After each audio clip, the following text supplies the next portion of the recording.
लाल की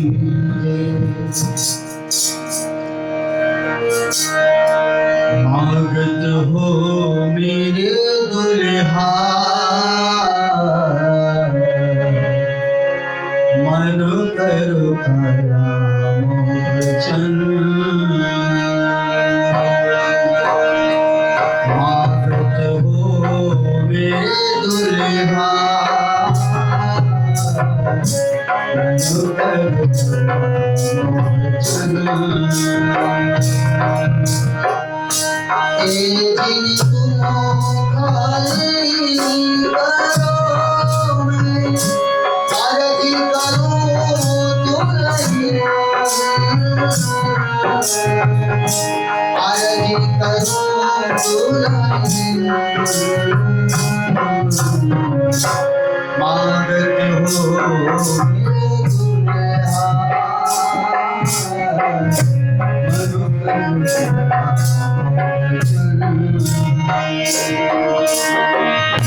मांगत हो मेरे दुल्हा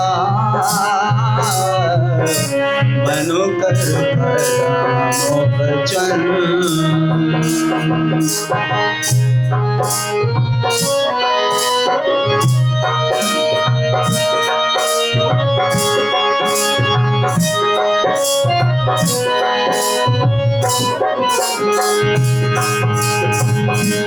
मेरे धनी तुम्हारी साहिबी तुम अपनी राखो धनी तुम्हारी साहिबी तुम अपनी राखो इसकी दीजिए मोहे आपनो इसकी दीजिए मोहे आपनो मैं तासो करूं मिला तासो करूं मिला मांगत हो मेरे दुल्हा मनु कर वचन मांगत हो मेरे दुल्हा मनु कर वचन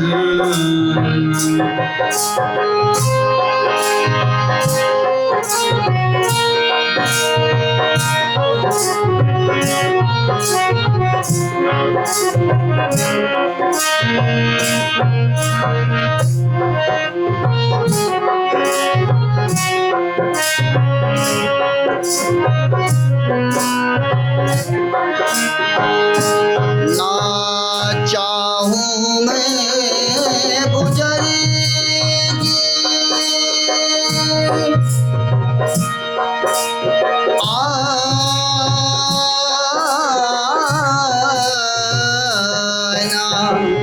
चाहूं मैं गुजरेगी ना चाहूं खिताब खुदा ना चाहूं मैं गुजरेगी ना चाहूं खिताब खुदा इसके दीजिए मोहे आपनो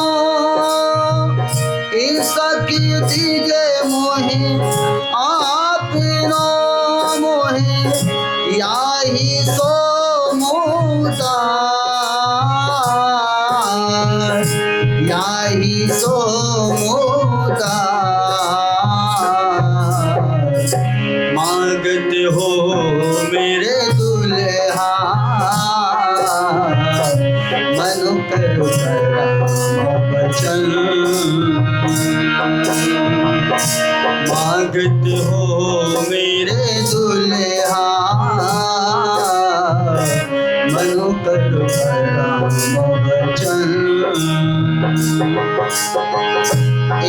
चातुरी खूब अंगों की,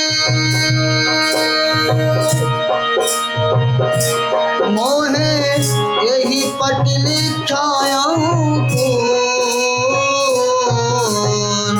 इलम चातुरी खूब अंग की, मोहे यही पट लिखा हमको यही न देवे देखने,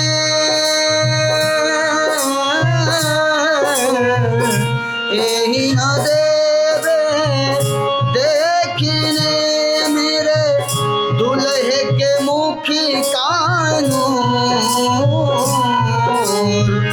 दुल्हे के मुखी कानून मांगते हो मेरे दुल्हा मन कर वचन, मांगते हो मेरे दुल्हा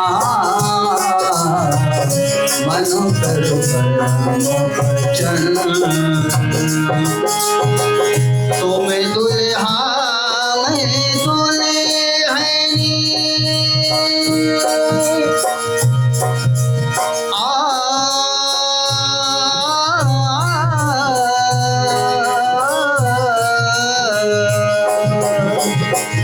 तुम दुल्हा मैं दुल्हनी और न जानू बात, तुम दुल्हा मैं दुल्हनी और न जानू बात, इस किसो से बात करूं, इस किसो से बात करूं, सब अंगों साक्षात, सब अंगों साक्षात मांगत हो मेरे दुल्हा मन कर वचन, मांगत हो मेरे दुल्हा मन कर वचन,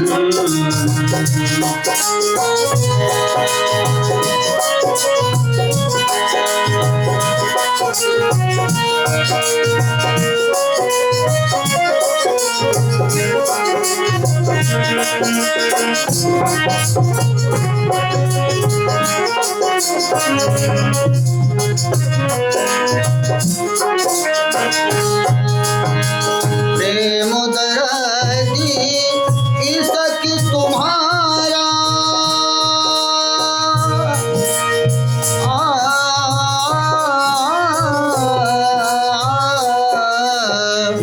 प्रेम दर्दी इसक तुम्हारा,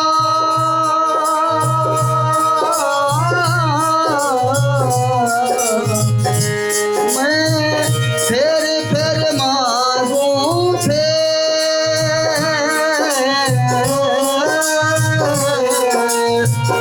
प्यारी मिलूं प्यारे पीऊं सो, प्यारे मिलूं प्यारे पीऊं सो, प्यारी महामती कहे बेर बेर,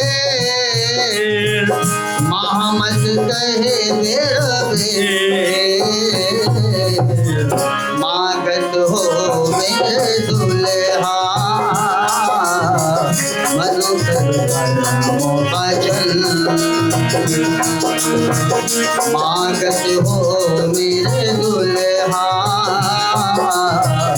मन कर वचन, प्रेमो दर्दी सखी तुम्हारा मैं फिर मांगूं प्रेमो दर्दी सखी तुम्हारा मैं फिर मांगूं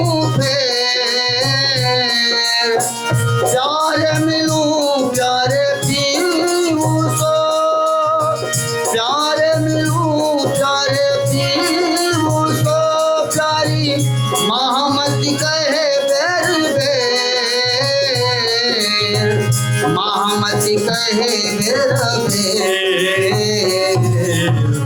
मागत हो मेरे दुल्हा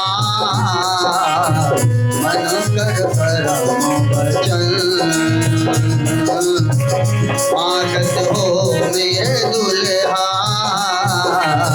मन कर परम वचन मागत हो मेरे दुल्हा मन करो भजन मनो करो भजन मनो करो भजन। बोलो श्री प्राणनाथ प्यारे की जय। हाँ मत महामद चढ़्यो आयो धाम को मद साथ सक्यो सब प्रेम में पहुँचे पार बेहद पहुँचे पार बेहद।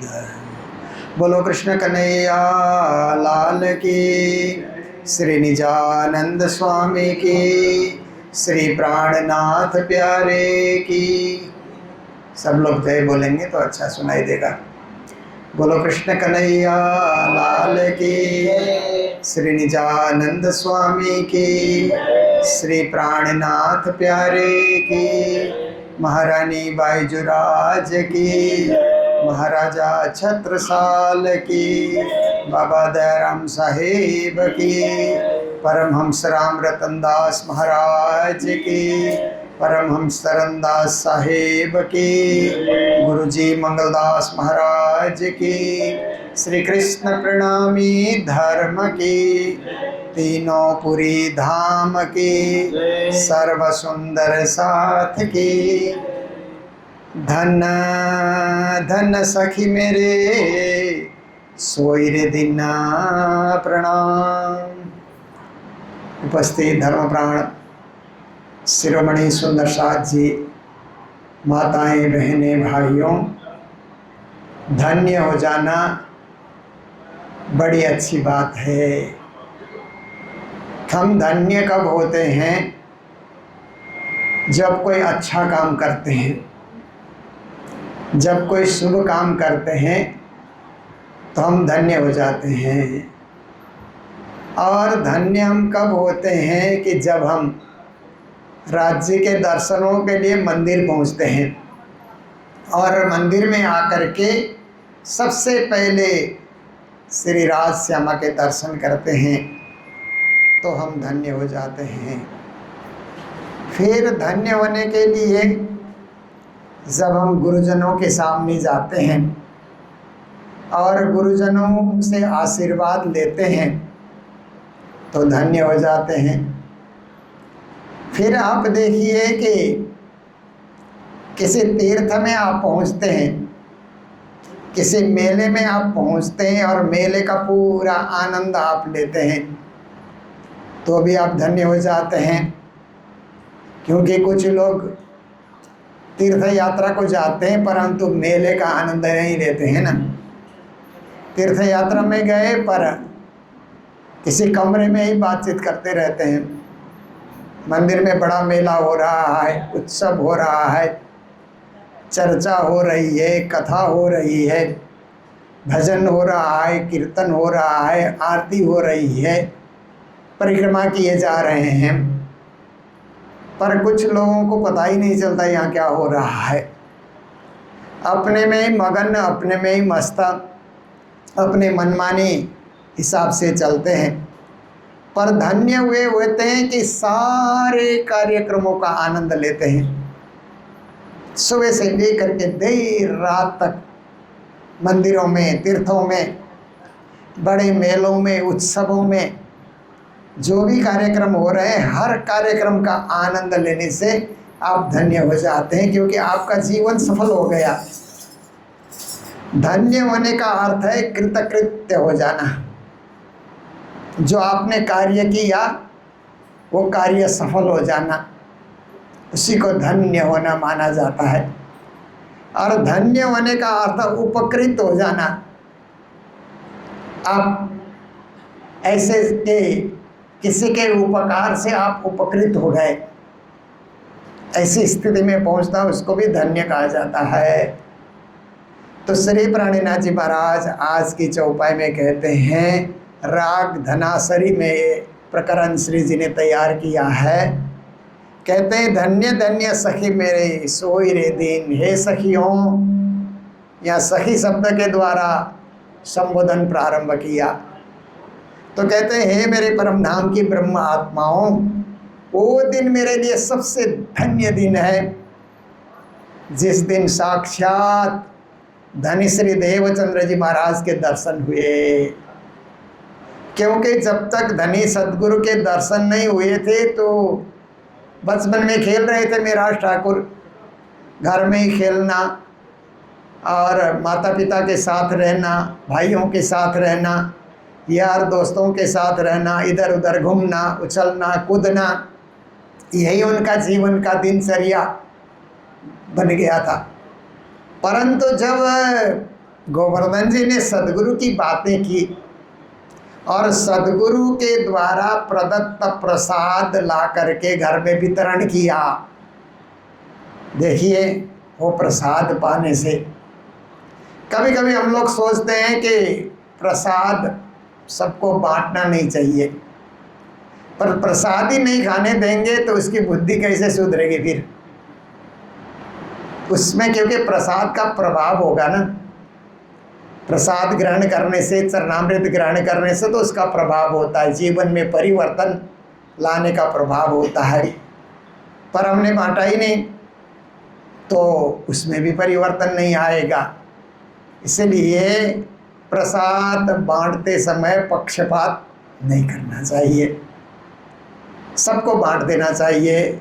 जो ग्रहण करने के लिए आता है उसको देना चाहिए, और प्रसाद के भाव से जो आ रहा है तो उसको वंचित कभी नहीं करना चाहिए। हम मेले उत्सव कर रहे हैं और कोई भी व्यक्ति प्रसाद के भाव से हमारे मंदिर में आ गया, उसको प्रसाद देना चाहिए, उसको प्रसाद से वंचित कभी भी नहीं करना चाहिए, क्योंकि उसकी आत्मा उस प्रसाद पाने के लिए आई हुई है ना। हर एक की आत्मा, देखिए वो खोजी भाई बोलते हैं ना, खोजा मुस्लिम में एक जाति होती है, खोजा मुस्लिम कहते हैं, गुजरात में ज़्यादा होते हैं। तो खोजा की पत्नी को खोजी है ना, खोजी भाई, ऐसे सदगुरु ने रही भाई उसका नाम दिया। वो तो झाड़ू पोछा लगाने के लिए आती थी, साफ सफाई झाड़ू पोछा इत्यादि के लिए आती थी। उसकी आत्मा भी जाग गई प्रसाद पाने से, और सदगुरु ने कहा ये तो परम धाम की रही भाई की वासना है। ऐसा करके उनको भी तारतम महामंत्र दे करके सदगुरु ने उपकृत कर दिया, धन्य धन्य बना दिया। तो मेराज ठाकुर जब तक सदगुरु के चरणों में नहीं गए तो माया मोह, घर संसार, परिवार, साथी भाई, पढ़ना लिखना, 12 साल की उम्र तक वही चलता रहा। पर जिस दिन अब उनके बड़े भाई के साथ 6 दिन तो जिद कर गई, 12 वर्ष 2 महीना और 4 दिन के हुए से, तब थे उन्होंने जिद पकड़ा, मैं भी जाऊंगा।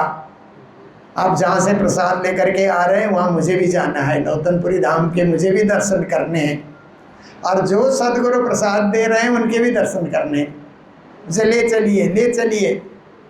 अभी तक में हम लोग बहुत निष्ठा से सुनते हैं इस प्रसंग को।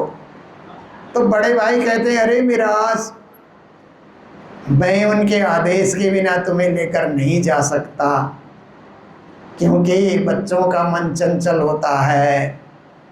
तुम अपनी चंचलता दिखाओगे तो सदगुरु जो परम धाम की चर्चा सुना रहे हैं, चर्चा में कुछ न कुछ विघ्न होगा। इसलिए सदगुरु महाराज कहीं न कहीं मुझे बोलेंगे कि बच्चे को लेकर क्यों आए, तो मुझे भी दुखी होना पड़ेगा। तेरा मकसद है प्रसाद पाना, वो तो मैं ला करके दे दूंगा, रोज़ ही ला करके दे दूंगा, थोड़े बड़े हो जाओ फिर लेकर के जाएंगे। नहीं माने, मैं तो जाऊंगा, जाकर रहूँगा, कल मुझे लेकर जाना ही होगा। ठीक है, मैं पूछ करके आऊँगा। परंतु ज्ञान चर्चा में इतने अलमस्त हो जाते हैं, प्रेम मगन हो जाते हैं, पूछना ही भूल जाते हैं। फिर मेरा ठाकुर वही पूछ के आए, क्या? नहीं भाई, मैं तो भूल गया, कल पूछ के आऊँगा। 5 दिन बीत गए और छठा दिन भी आ गया तो मेरा ठाकुर ने कहा आज तो जा कर के ही रहूँगा, आज मैं रुकने वाला नहीं हूँ। दामन पकड़ लिया तो गोवर्धन जी दामन छुड़ा करके दौड़े दौड़े गए और जा कर के सोचा कि पहले ही पूछ लेते हैं। आज रोज़ भूलते हैं, चर्चा कथा सुनते सुनते आज सबसे पहले सदगुरु से ही आग्रह करेंगे कि मेरा छोटा भाई आना चाहता है। जब उन्होंने बताया नाम क्या है पूछा, मिराज, तो मिहिर तो सूर्य का नाम होता है। अच्छा, मिहिर राज मेरे पास आना चाहते हैं। बाल्यावस्था में कितनी उम्र है? 12 साल। अरे गोवर्धन, तुमने देर कर दिया।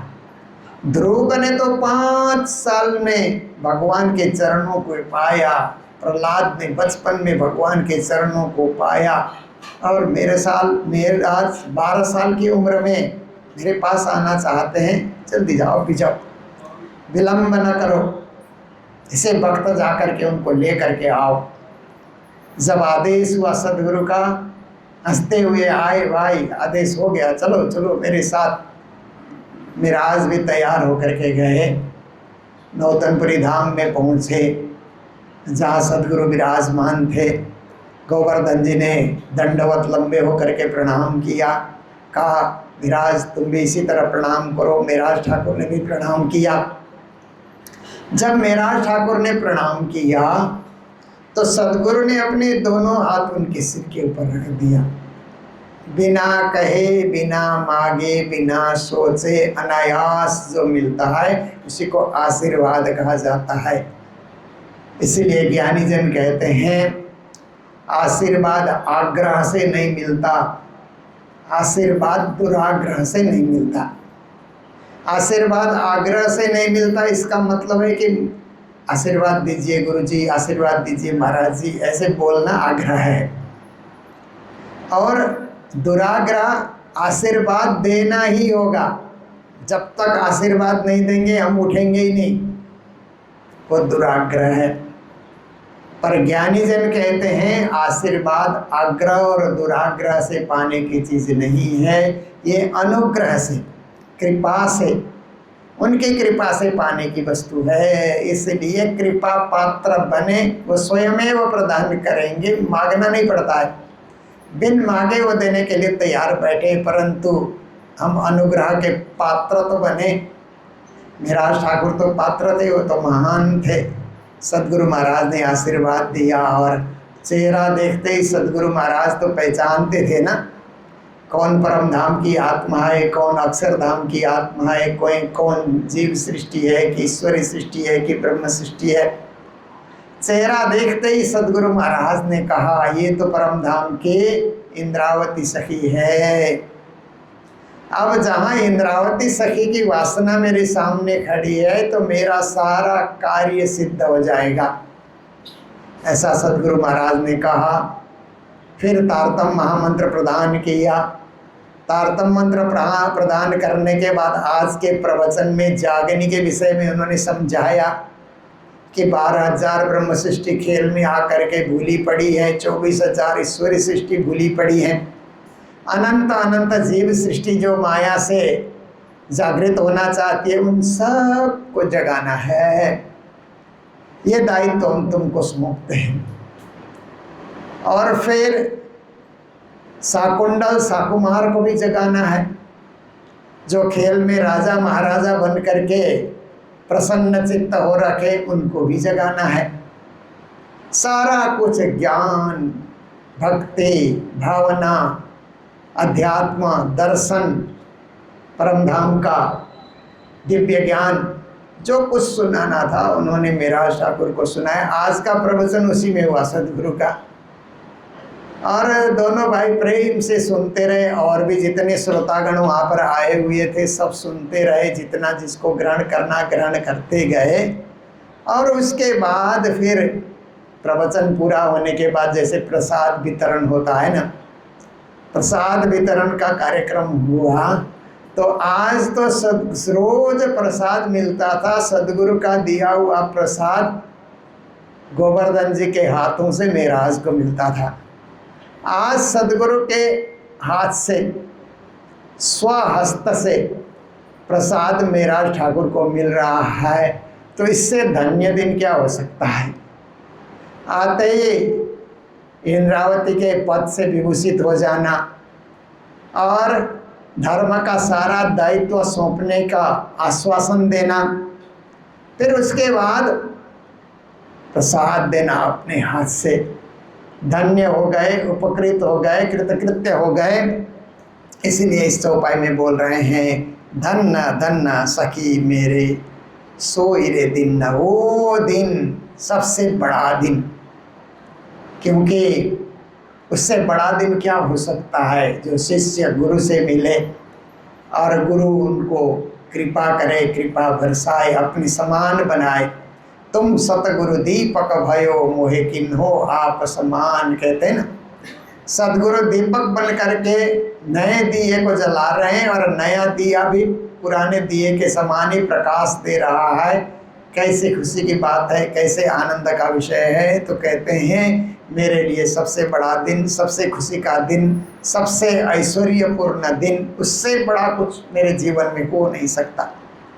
जिन दिना पियो जी सो हो रे मिलन, कहते हैं जिस दिन मैं मेरे पियो से मिला, मेरे धनी से मिला, मेरे सदगुरु से मिला, मेरे आराध्य से मिला, मेरे सब कुछ है ना, जीवन के आधार, प्राणों के नाथ।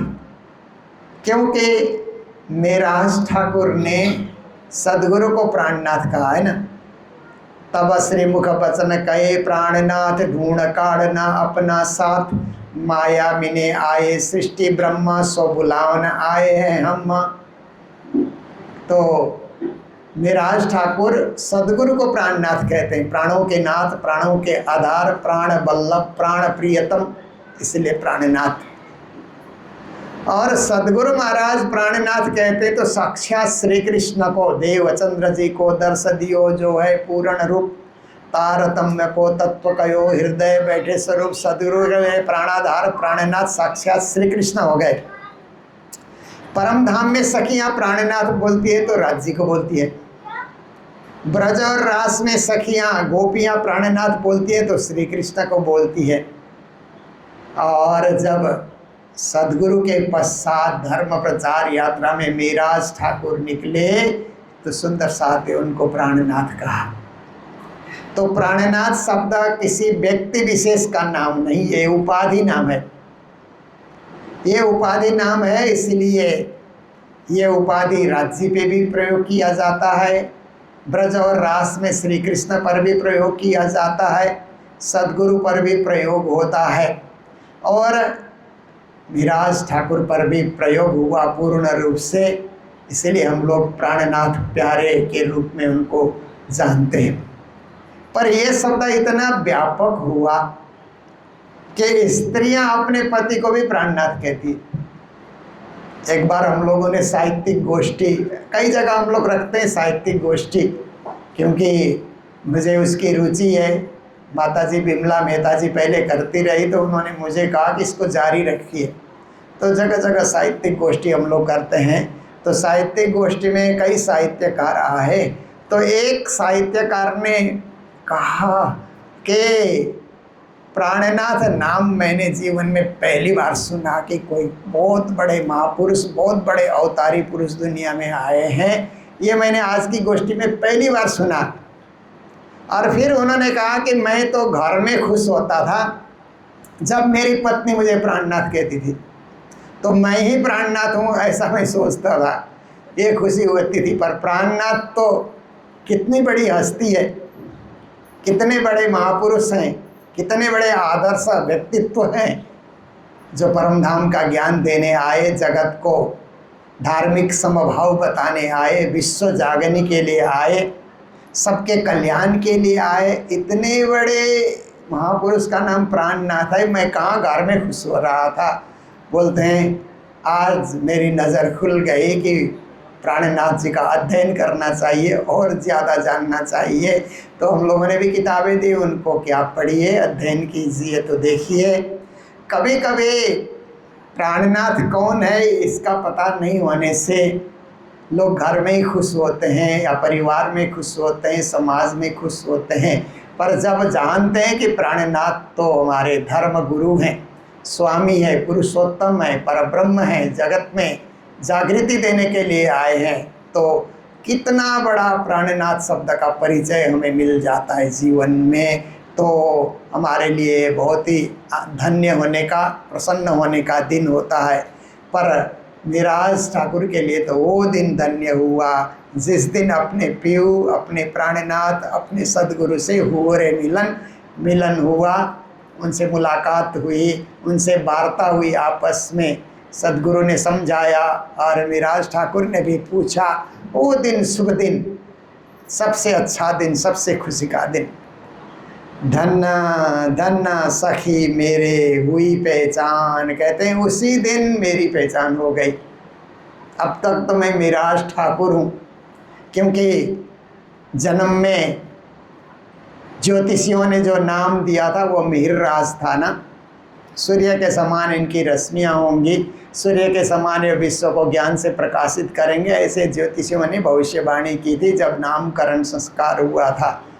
तो उसी नाम से खुश थे। तो कहते हैं कि सदगुरु ने तो देखते ही जगत के मिहिरराज नहीं, मुझे तो परम धाम के मिहिरराज के रूप में, तारतम्य के प्रकाश को फैलाने वाले, विश्व भर केवल उजाला फैलाने वाले नहीं, ब्रह्म ज्ञान फैलाने वाले, तारतम्य ज्ञान फैलाने वाले, परम धाम का प्रकाश संसार में फैलाने वाले, उस रूप में उन्होंने मुझे परखा और मुझे भी मेरी पहचान हुई। तब तक मेरी पहचान मुझे नहीं थी, प्राणनाथ जी को, मिहिरराज ठाकुर को उनकी पहचान नहीं थी।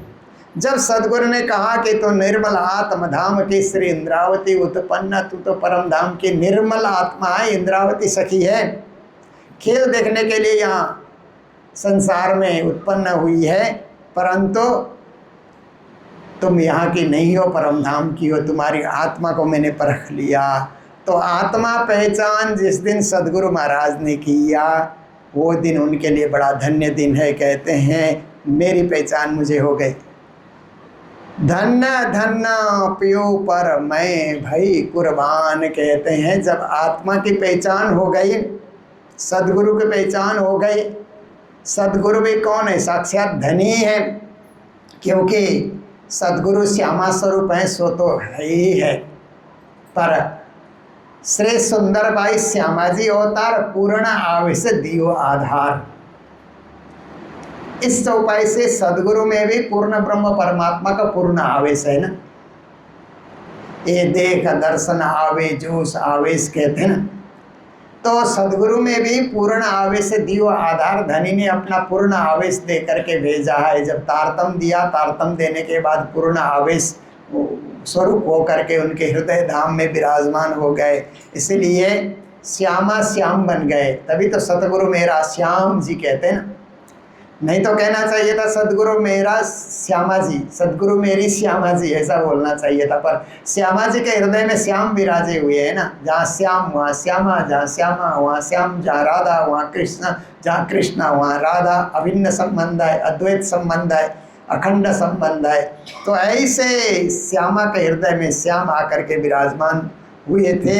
ऐसे पेऊ को मैंने देखा, परखा, और मैं भाई कुर्बान, हम कुर्बान मतलब समर्पित हो जाना, तन मन धन अर्पण कियो सब तुम पे श्री राज। देखिए इसको, इस चौपाई को हम ऐसे भी बोल सकते हैं कि राज शब्द को हमें प्रयोग करना है। परम धाम में धाम धनी का एक नाम राज भी है ना। तो सब तुम पे श्री राज ऐसा भी बोल सकते हैं, सब तुम पे ब्रजराज भी बोल सकते हैं, क्योंकि वही ब्रज में आए ना, वही राज ब्रजराज बन करके आए। सब तुम पे रसराज, रास में रस पूर्ण लीला दिखाने वाले भी तो वही हैं, इसलिए राज व्यापक हैं। तो ऐसे व्यापक जो हमारे राज हैं उन पर हम समर्पित हो गए, कुर्बान हो गए कि मेरे धनी, मेरे पिया, मेरे स्वामी, मेरे सर्वेश्वर, मेरे सब कुछ, ऐसा सोच करके हम कुर्बान हो गए। धन्य धन्य सखी मेरे नेत्र अनियाले, कहते हैं कि मेरे जो नेत्र हैं, अनियाले मतलब नुकीली नेत्र आप कहिए या तिरछी नज़र कहिए, आप जैसे भी आप कहिए, कि धनी की दृष्टि भी तिरछी है, क्योंकि धनी जब देखते हैं, आप देखिए कि श्री कृष्ण के 100 फोटो देखिए, 1000 फोटो आप देखिए, 1,00,000 फोटो श्री कृष्ण की आप देखिए, श्री कृष्ण की नज़र हर जगह तिरछी होती है, डायरेक्ट नहीं देखते हैं। कहीं भी आप कृष्ण की फोटो देखिए, कैलेंडर में देखिए, मूर्ति में देखिए, कहीं भी आप देखिए, तो एक विशेषता कि आपको पता लग जाएगा कि कृष्ण हमेशा तिरछी नज़र से ही देखते हैं। ऐसे ही धामधनी भी सखियों को देखते हैं, तो उसी दृष्टिकोण से धामधनी भी देखते हैं। और इसी तरह से हाँ, हमारे नेत्र भी जो हैं तिरछी नज़र की तरह हो गई, और सद्गुरु ने भी उसी नज़र से हमें देखा, और वही नज़र हमें उन्होंने प्रदान किया। इसलिए धन्य धन्य धनी नेत्र मिलाए रसाले, उस तिरछी नज़र से उन्होंने देखा, मैंने उनको देखा। तो देखिए, क्योंकि गुरु के साक्षात दर्शन आप करेंगे, सद्गुरु जो परमहंस होते हैं उनके साक्षात आप दर्शन करेंगे, तो अर्धनिमीलित नेत्र से ही दर्शन होते हैं। एकदम जैसे यार दोस्तों को दर्शन करते हैं ना आँख खोल करके, ऐसे नहीं होता है। अर्धनिमीलित बोलते हैं ना, आधी आँख खुली होगी, आधी आँख बंद होगी, उसमें एक आदर होता है, सत्कार होता है, भाव होता है, प्रेम होता है। ऐसे अनियाले नेत्र से धन्य धन्य धनी नेत्र मिलाए रसाले, मेरे नेत्रों में उन्होंने नेत्र मिलाए। इसका मतलब मैंने उनको देखा, उन्होंने मुझे देखा, हम उनके हो गए, वो मेरे हो गए। इस तरह से रसपूर्ण दृष्टि से नेत्र में रस भर करके, भक्ति का रस, परमधाम का भाव का रस, साधना का रस, ऐसे रस उन्होंने अपने नेत्रों में भर करके नेत्र से नेत्र उन्होंने मिलाया। धन्य धन्य मुख धनी को सुंदर, अब धनी के मुख को जब मैंने देखा, अपने आँखों से देखा, तो मुख अत्यंत सुंदर सा था, क्योंकि सद्गुरु के मुख को श्रीमुख कहा जाता है ना, तब श्रीमुख वचन कहे श्री प्राणनाथ कहते हैं। हम लोग सर्वसाधारण है, तो हमारा तो मुख ही है ना, हम मुख से बोलते हैं, मुख से खाते हैं, मुख से बहुत कुछ वार्ता हम लोग करते हैं, मुख से कभी लड़ते झगड़ते भी है ना। पर सद्गुरु का जो मुख होता है वो श्री मुख, श्री का अर्थ होता है ऐश्वर्य से युक्त, ऐश्वर्य धर्म यशस्वी ज्ञान वैराग्य सट अंगा। श्री कहते हुए 6 चीज़ों का जहाँ पर मिलाप होता है उसको श्री कहा जाता है न, जिसमें ऐश्वर्य हो, जिसमें धर्म हो, जिसमें यश हो, जिसमें लक्ष्मी हो, लक्ष्मी मतलब वैभव हो, फिर जिसमें ज्ञान हो, जिसमें वैराग्य हो। ये 6 चीज़ें जिनमें भरे होते हैं उनको श्री कहा जाता है। तो देखिए सद्गुरु में ये सब चीज़ें हैं, ऐश्वर्य भी है सद्गुरु महाराज में, परमधाम का ऐश्वर्य, धर्म का उपदेश तो दे ही रहे हैं, और यश भी है उनके पास, और उनके पास वैभव भी है, ज्ञान भी है उनमें, वैराग्य भी है उनमें।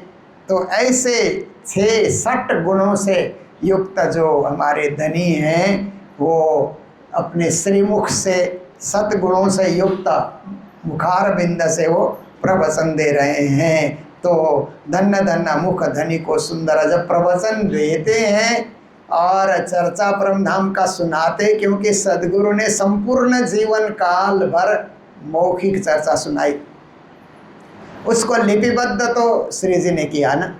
सद्गुरु ने जो भी ज्ञान चर्चा उपदेश परमधाम के विषय में जो भी उन्होंने समझाया वो मौखिक रूप में ही रहा। फिर प्राणनाथ जी ने देखा कि इसको मौखिक रूप में रखेंगे तो लोग भूल जाएंगे कालांतर में जा कर के, अर्थ का अनर्थ भी करने लग जाएंगे। इसलिए इसको लिपिबद्ध करो, लिखा जाए, इसको प्रामाणिक बना दिया जाए।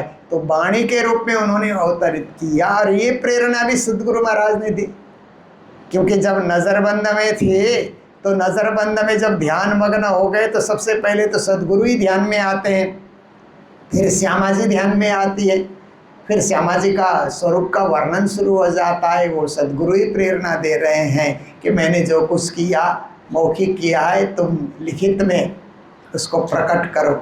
इसलिए तारतम वाणी क्या है, ऐसा जब कोई पूछे तो हम लोगों को यही जवाब देना है कि ये सद्गुरु प्रेरित और श्री जी प्रणीत वाणी है। सद्गुरु धनी श्री देवचंद्र जी महाराज द्वारा प्रेरित, उन्होंने प्रेरणा दी है। और प्राणनाथ जी ने प्रणीत मतलब प्रणयन किया, उसका प्रकटन किया, उद्भव किया, उसको जाहिर किया उन्होंने।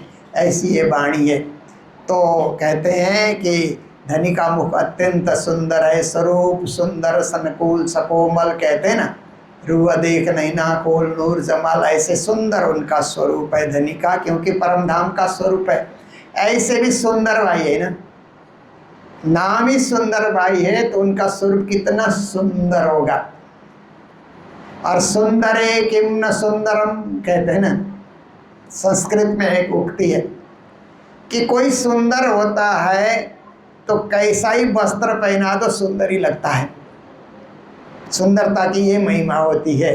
तो ऐसे सद्गुरु महाराज जैसे भी सजते हैं, जैसे भी बैठते हैं, जैसे भी बोलते हैं, जैसे भी चलते हैं, सुंदर ही सुंदर लगते हैं, क्योंकि वो सुंदर भाई हैं। और उनका मुख कमल जो है सुंदर, अति सुंदर है। धन्ना धन्ना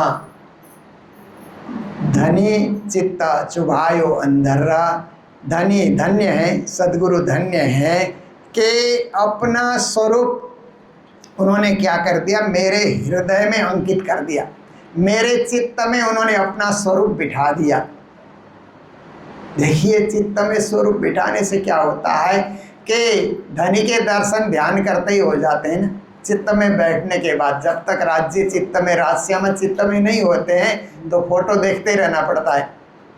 राजश्यामा की फोटो बार बार देखिए, और चित्त में जब बैठ जाते हैं तो देखने की जरूरत नहीं पड़ती, पर ऐसे ध्यान करते ही राजश्यामा का स्वरूप हृदय में अपने आप ध्यान हो जाता है।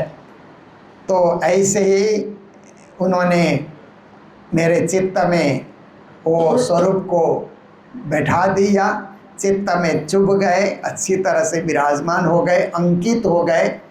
ऐसे मेरे धनी सद्गुरु हैं, क्योंकि सद्गुरु चित्त में आकर के विराजमान होने के बाद ही कहते हैं ना, तुम स्वरूप तुम हमें स्वरूप, तुम स्वरूप के संग भेद तुम्हारो को लखे ब्रह्मानंद रसरंगा। हे सद्गुरु महाराज, आप साक्षात श्यामा स्वरूप है ना, तुम स्वरूप। पहले जो तुम स्वरूप का, इसका अर्थ है आप साक्षात श्यामा स्वरूप। तुम में स्वरूप, आप में राज्य आकर के विराजमान हो गए, इसलिए आप साक्षात राज्य स्वरूप ही हो गए। तुम स्वरूप के संग, बाद में आप जो है प्राणनाथ के स्वरूप के संग हो गए, अपना देह त्याग करके प्राणनाथ जी के स्वरूप के संग हो गए, एक संग हो गए, तुम स्वरूप के संग। इसलिए नौरंग स्वामी कहते हैं, भेद तुम्हारो को लगे। हे सद्गुरु महाराज, आपके इस भेद को, इस रहस्य को, इस गहराई को कौन समझ सकता है। ब्रह्मानंद रसरंगा, आप ब्रह्मानंद रस में और ब्रह्मानंद के रंग में रंगे हुए हैं। इसलिए ऐसे ब्रह्मानंद स्वरूप होने के कारण आप ब्रह्मानंद रस बरसा रहे हैं, ब्रह्मानंद स्वरूप हैं। वही स्वरूप श्री जी कहते हैं मेरे चित्त में आकर के अंकित हो गए, शोभायमान हो गए, विराजमान हो गए। तो इस प्रकार सद्गुरु की महिमा इन चौपाइयों के माध्यम से गा रहे हैं। हम लोग नित्य चर्चा में आधा घंटा चर्चा में बैठते हैं, और ये चर्चा हम लोग रोज़ यूट्यूब में प्रणामी मीडिया से प्रसारण करते हैं। 4 साल से लगातार, जब से कोरोना महामारी आई ने 5 साल भी हो गए, कंटिन्यू हम लोगों ने पहले तो कोरोना के दिनों में तो खिलवत परिक्रमा सागर श्रृंगार की चर्चा की। उसके बाद कोरोना जाने के बाद रास से प्रारंभ किया। रास प्रकाश रोज 2-2 चौपाई, कभी 1 चौपाई, कभी 2 चौपाई, उससे आगे नहीं जाते हैं। इसका विस्तार, विश्लेषण, व्याख्या, वर्णन करते करते तो हम लोग कीर्तन में चल रहे हैं। ये राज्य की कृपा है, तो आगे भी इसी तरह हम श्रवण करते रहेंगे, जीवन को धन्य बनाते रहेंगे। आज का समय हमारा हो रहा है, संगीत का भी यहाँ पर कार्यक्रम है, भजन संध्या भी है। आप सब लोग बड़े प्रेम से भाव से सम्मिलित रहेंगे। तो आइए चौपाई दोहराते हुए प्रसंग को विराम दे रहे हैं। बोलो सतगुरु महाराज की, श्री प्राणनाथ प्यारे की। धन्ना धन्ना सखी मेरे नेत्रा नियाले, धन्ना धन्ना धनी नेत्र मिलाए रसाले, धन्ना धन्ना धनी नेत्र मिलाए रसाले, धन्ना धन्ना मुख धनी को सुंदर,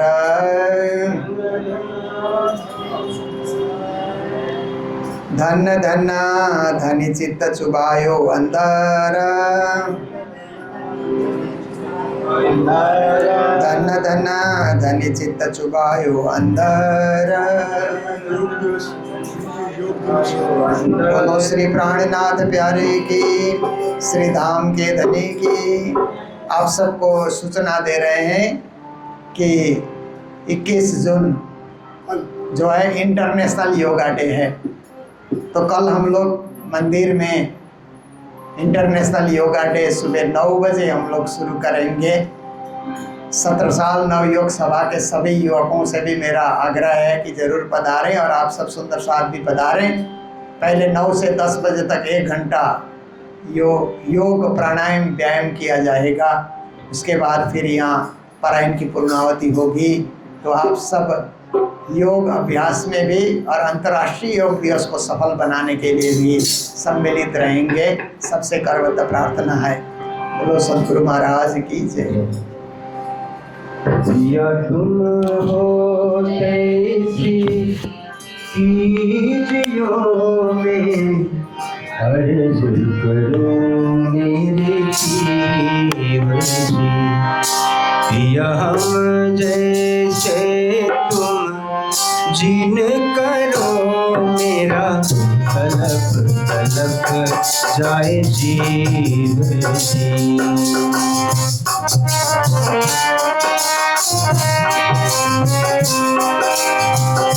जिबड़ा तो जीवे नहीं क्यों, मीठे दिल की प्यास जी।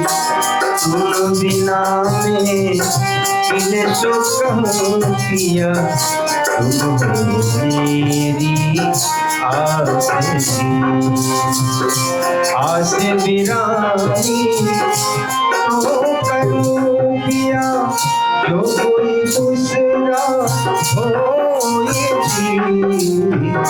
सब विध पिया जी, सब रस दिन बैठ जात रोए रोए जी। जन्म अंधेरो हम हते, सो तुम देखत कीजिए। जब तुम आप देखाओगे तब एक नैनन भर जी। ये पुकार पिया सुन के, ढील करो अब जीन जी। क्षण क्षण खबर जो लीजियो में, अर्ज करूं दुलही जी। एती अर्ज में तो करूं पिया, जो आड़ी भई अंतराय जी। छोड़ी अंतराय टाल के दुल्हा, लीजे कंठ लगाए, कंठ लगाए कंठ सौंपिया, कीजे हाथ विलास जी। वारणे जाए श्री इंद्रावती पिया, राखो कदमों के पास जी। तुम दुल्हा में दुल्हन पिया और न जानू बात की। इज्जत सो सेवा कर पिया सबको साक्षात जी। सदा सुखदाता धाम धनी में क्या कहूँ इन बात जी। महामत जुगल स्वरूप परवरी अंगना बलि बलिदान जी। सदा सुखदाता धाम धनी में कहा कहूँ इन बात जी। महावत जुगल स्वरूप पर अंगना बलि बलिदान जी। या तुम हो कैसी कीर्तियों में अर्ज करूं मेरे पीर हो पिया। अर्ज करूं मेरे पीर पिया। अर्ज करूं मेरे पीर। बोले श्री प्राणनाथ प्यारे की।